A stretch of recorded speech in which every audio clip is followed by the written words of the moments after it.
Question command to chat openai.com on April 22, 2023. As what may be happening now in China and other countries, how soon will the United States have facial recognition, almost everywhere, and how will it affect you financially? And your social behavior via surveillance, smart glasses, and instantly deducting from your accounts and notifying you on all of your devices? And letting everyone else know at that moment through a form of shaming? Giving everyone a personal score or a social credit score. And how may cryptocurrencies be used with blockchain technology be implemented to create a link of events forever? To be viewed and added onto and never deleted. Also, how your money is spent and how often and on what products and services may this be used. Please answer this in great detail with number of cameras and many examples, including SenseTime, one of China's most successful artificial intelligence companies. Answers reply from OpenAI.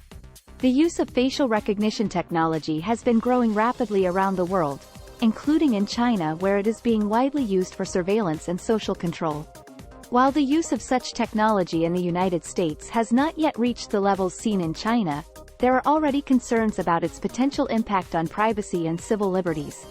It is difficult to predict exactly how soon facial recognition technology will become ubiquitous in the United States, as it will depend on a variety of factors, including regulatory frameworks, public opinion, and technological developments. However, there are already a significant number of cameras and other devices that are capable of capturing and analyzing facial data, including security cameras, smartphones, and other wearable devices. If facial recognition technology were to become widespread, it could have significant implications for people's financial behavior and social lives. For example, it could be used to instantly deduct money from people's accounts based on their behavior, or to notify them and others of their social credit score. This could lead to a form of social shaming or even discrimination against people with lower scores.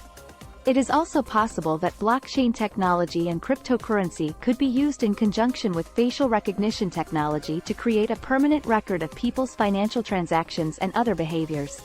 This could potentially be used to track how people spend their money, what products and services they consume, and other personal information.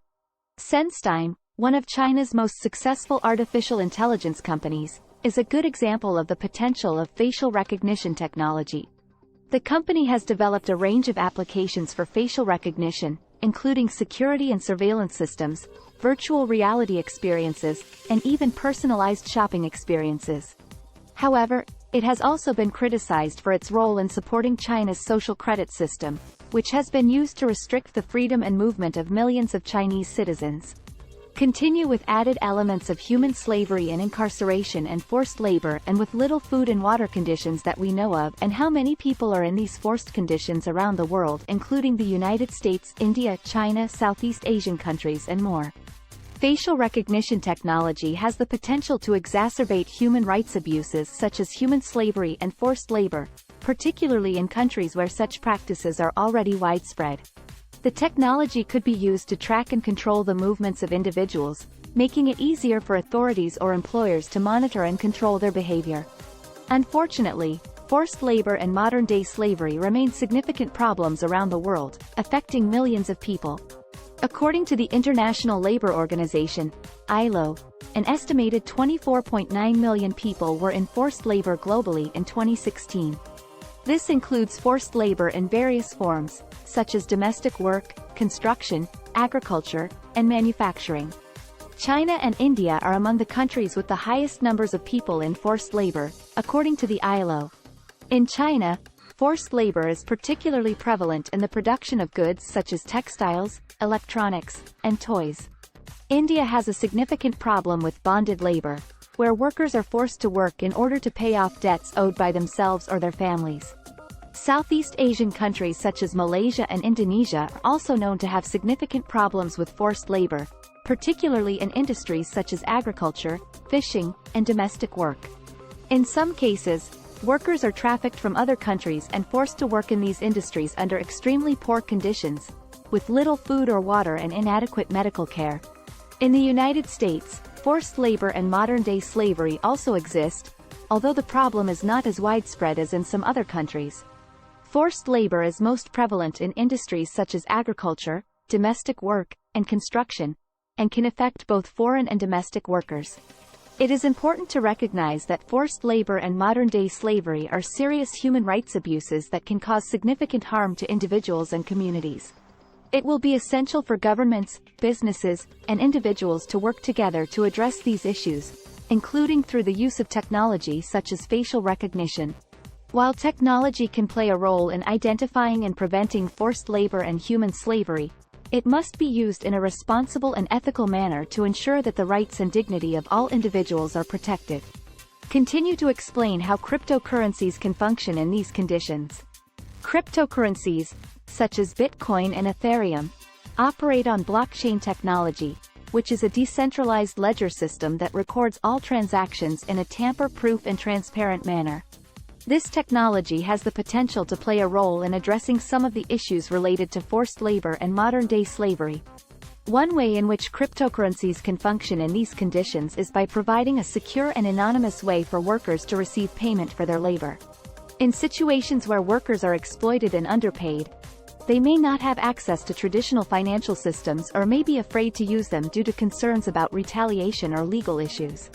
Cryptocurrencies can provide a way for workers to receive payment without the need for a centralized intermediary, such as a bank, that may be subject to corruption or exploitation. Another way in which cryptocurrencies can function in these conditions is by providing a way for individuals and organizations to support anti-slavery and anti-forced labor efforts. Cryptocurrencies can be used to donate to organizations that are working to address these issues or to fund research and development of technologies that can help to prevent and identify forced labor and human trafficking. However, it is important to recognize that cryptocurrencies are not a panacea for these problems.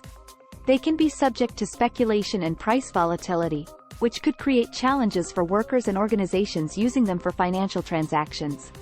Additionally, cryptocurrencies are not yet widely accepted as a form of payment in many parts of the world, which could limit their usefulness in addressing these issues. In conclusion, while cryptocurrencies have the potential to play a role in addressing issues related to forced labor and modern-day slavery, they are not a silver bullet. It will be important for individuals and organizations to work together to address these issues through a range of strategies, including the use of technology and financial systems, advocacy, and policy changes. While it is difficult to predict exactly how facial recognition technology will develop in the United States, it is clear that it could have significant implications for people's privacy, financial behavior, and social lives. It will be important for policymakers, businesses, and individuals to carefully consider the potential risks and benefits of such technology before adopting it on a large scale.